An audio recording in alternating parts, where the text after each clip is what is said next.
ভক্তদের সঙ্গে কথার মধ্যে ঠাকুর একদিন বললেন, বিশ্বাসের কত জোর তোমরা শুনেছ তো। বিশ্বাসের চেয়ে আর জিনিস নেই। বিশ্বাস হয়ে গেলেই হলো।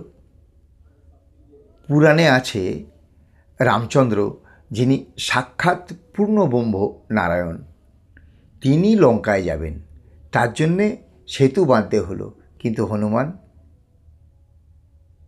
রাম নামে বিশ্বাস করে হনুমান লাফ দিল আর সমুদ্র পার হয়ে গেল। তার কি সেতু লাগলো? তবে একটা গল্প শোনো। একটি লোককে সমুদ্রের ওপারে যেতে হবে, কিন্তু না আছে কোনো নৌকা, না আছে পারাপারের কোনো রকম ব্যবস্থা। সে তখন বিভীষণের শরণাপন্ন হলো। বিভীষণ করল কি, একটি মন্ত্রপ্রুত দ্রব্য তার কাপড়ের খুঁটে বেঁধে দিয়ে বলল, তোমার কাপড়ের খুঁটে এমন একটি জিনিস দিয়েছি যে তুমি অনায়াসে জলের উপর দিয়ে হেঁটে চলে যেতে পারবে। বিশ্বাস করে চলে যাও।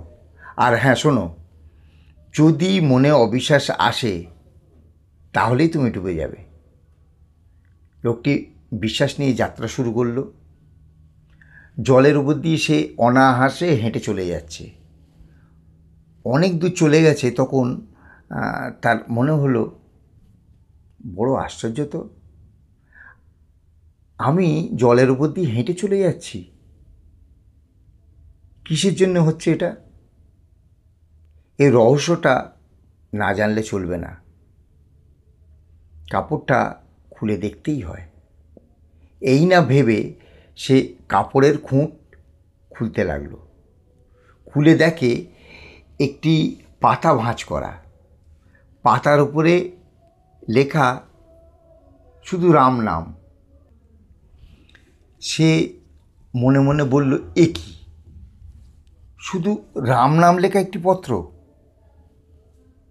তার মনে এলো অবিশ্বাস, আর যেই অবিশ্বাস অমনি টুপ করে ডুবে গেল গভীর জলের অতলে।